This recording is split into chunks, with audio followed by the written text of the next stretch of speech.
السلام عليكم ورحمة الله وبركاته. أهلا بيكم معايا في فيديو جديد من وي. فيديو النهاردة إن شاء الله معايا فكرة جديدة بوحدة جديدة سداسية لاستخدام بقايا الخيوط لعمل بطانية بيبي أو مفرش للسرير أو كوفية أو طاقية، أو كمان نكون منها شال مستطيل، ممكن نعمل منها بلوزة أو كارديجان أو شنطة أو أي حاجة إحنا حابين نكونها من وحدة سداسية.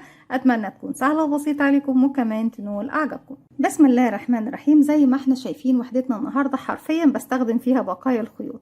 بدخل الالوان على بعضها بدون ترتيب، مش شرط اللون يكون مناسب للون التاني، لا عادي بدخل كل الالوان على بعضها، كل سطر بلون، وبشغل كل الوحدات كل واحده فيهم بلونين مختلفين عن اللي بعدهم تماما. بستخدم غرزه العمود بلفه. هنشغل مع بعض بخيط صوف متوسط السمك مع ابره رقم 3.5 ملم. لكن طبعا انتي لو عندك اي سمك خيط تاني مع حجم الابره المناسب ليه تقدري تستخدميه، تقدري تستخدمي خيط قطن او خيط صوف زي ما انت عاوزه. في البداية ببتدي أكون دائرة سحرية، وبداخل الدائرة السحرية 12 غرزة عمود بلف. بسيب مسافة من الخيط وعلى 2 من الأصابع ابتدي ألف الخيط واجي تاني للأمام، مش جنب بعض الخيط لا، بجيبه عكس بعض بشكل حرف الإكس وارجع تاني للخلف. هلف في إيدي الناحية التانية تكون معايا حلقتين، بنزل تحت الحلقة الأولى وبسحب من تحتها الحلقة التانية وبلف إيدي واحدة واحدة أخرج الخيط من على إيدي. بتأكد إن طرفين الخيط داخل الدائرة السحرية، طرف خيط البداية حافظ عليه نقفل بالدائرة السحرية في النهاية، اما طرف الخيط المتصل بالشله ابتدي ارفع على ايدي عشان اشتغل. قبل ما تشتغلي داخل الدايره لازم تقفليها، لان لو جينا نشتغل دلوقتي هتفك معايا. عندي كاليبره حلقه بسحب الخيط وبخرج منها بغرزه سلسله. السلسله دي بتكون طبعا قفلت لي الدائره السحريه، وبتكون جزء من ارتفاع الغرزه الاولى وهي غرزه العمود بلفه، بيكون ارتفاعها 3 سلسله، يعني هعتبر دي منهم واحده باقي لي 2 سلسله. لو حاسه ان الدائره واسعه شدي بقى خيط البدايه ضيقيها زي ما انت عاوزه. هشتغل كمان 1 2 يبقوا ال3 سلاسل دول اول عمود بلفه موجود معايا، وابتدي اشتغل بعد منه 11 غرزه عمود بلفه. ازاي بشتغل العمود؟ بيكون عندك على الابره حلقه، بلف لفه واحده بقوا حلقتين، بدخل فراغي هسحب الخيط وهخرج معاكي 3 حلقات. اسحبي الخيط واخرجي من حلقتين، اتبقوا 2 اسحبي الخيط واخرجي منهم كده 1 2 3 4 5 6 7 8 9 10 11 12 زي ما احنا شايفين. طيب احنا محتاجين نضيف اللون الجديد. في اخر عمود هرجع تاني الحلقتين اللي انا سحبتهم باللون اللي انا كنت شغاله بيه، واخلي الحلقتين دول معايا على الابره.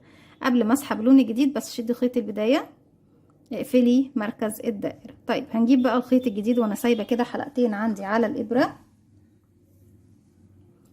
مسافه بسيطه بسيبها منه والف الخيط حلقه على الهواء، وبدخل داخل الحلقه دي واقفلها كمان عقده بدايه، واسحب الحلقة دي من تحت الحلقتين الباقيين عندي على الإبرة. كده بكون خلصت العمود الأخير وأضفت اللون الجديد بطريقة بتكون شكلها حلو وناعمة معايا ونضيفة جدا. هبتدي 1 2 3 سلسلة ارتفاع بدخل فيها وبضيف معايا كل أطراف الخيوط في الخلف، واسحب الخيط واخرج من تحتهم بغرزة منزلقة زي ما احنا شايفين. كده أنا خلصت السطر الأول وابتديت السطر الجديد.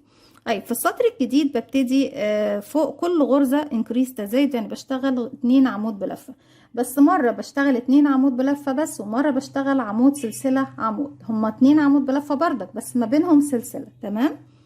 تعالوا نرتفع 1 2 3 سلسلة وهعتبرهم عمود بلفة معي.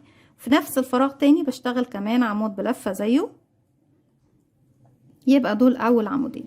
طيب الفراغ اللي جاي ببتدي اشتغل فيه زاوية، هلف الخيط وداخل العمود ببتدي اشتغل عمود وسلسلة، ما ننساش السلسلة، وكمان في نفس الفراغ عمود. يبقى كده انا كونت اول زاوية. الفراغ اللي جاي بيكون عمودين بس من غير سلسلة، بدخل اشتغل 2 عمود، 1 كمان مرة في نفس الفراغ 2. الفراغ اللي بعده بيكون عمود سلسلة عمود، عمود وسلسلة وكمان مرة عمود. يعني انا بشتغل في كل سطر تزايد، يعني بشتغل عمودين فوق كل فراغ، لكن مرة بشتغل عمودين بس ومرة بشتغل عمود سلسلة عمود. تمام يا بنات؟ كده الفكرة معايا، اعتقد انها وضحت بحيث ان احنا نبتدي نكون الشكل السداسي. طيب تعالوا نبتدي بقى نشوف هنبتدي نشبك ازاي الوحدات بتاعتنا. احنا قلنا مرة بنشتغل عمودين بدون سلسلة كده، 1 2، ومرة بشتغل عمود وسلسلة. لما ببتدي بقى اشبك في الوحدات التانية ما باخدش السلسلة دي.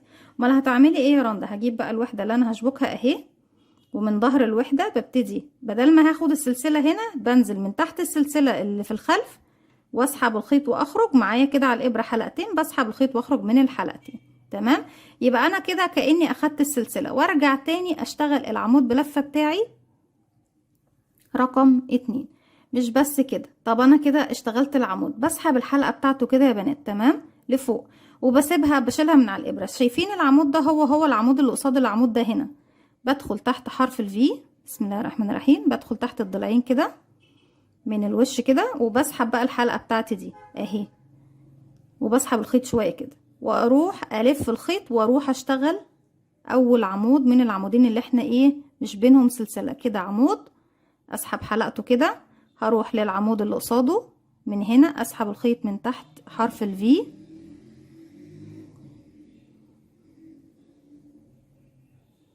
بالشكل ده اهو، واروح اشتغل في نفس الفراغ العمود التاني،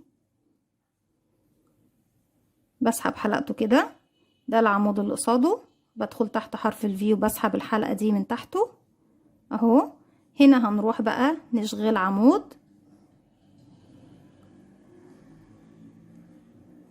بردك بسحب حلقته وبدخل تحت العمود اللي هنا اسحب الحلقة دي بالشكل ده وبرجع اشتغل. بدل ما هشتغل بقى هنا المفروض كنت بشتغل سلسلة، لا مش هشتغل سلسلة، هنزل من تحت السلسلة اللي في الجهة التانية اهي يا بنات زي ما احنا شايفين، اسحب الخيط واخرج معايا هنا حلقتين، بسحب الخيط واخرج بغرزة حشو زي ما احنا شايفين. هبتدي في نفس الفراغ اشتغل عمود بلفة تاني. طيب انا كده شبكت الوحدتين دول مع بعضهم تمام. لو عندي وحدة تانية هنا كنت هبتدي اشبك فيها العمود ده خلاص، لكن ما عنديش خلاص بكمل بقى ايه الوحدة بتاعتي بشكل طبيعي. انا كده خلصت عمود سلسلة عمود، بروح للعمود اللي بعده عمودين من غير سلسلة، 1 2، ارجع الفراغ اللي بعده عمود سلسلة عمود، 1 عمود 1 سلسلة كمان مرة في نفس الفراغ، 1 عمود، نرجع عمودين عاديين، 1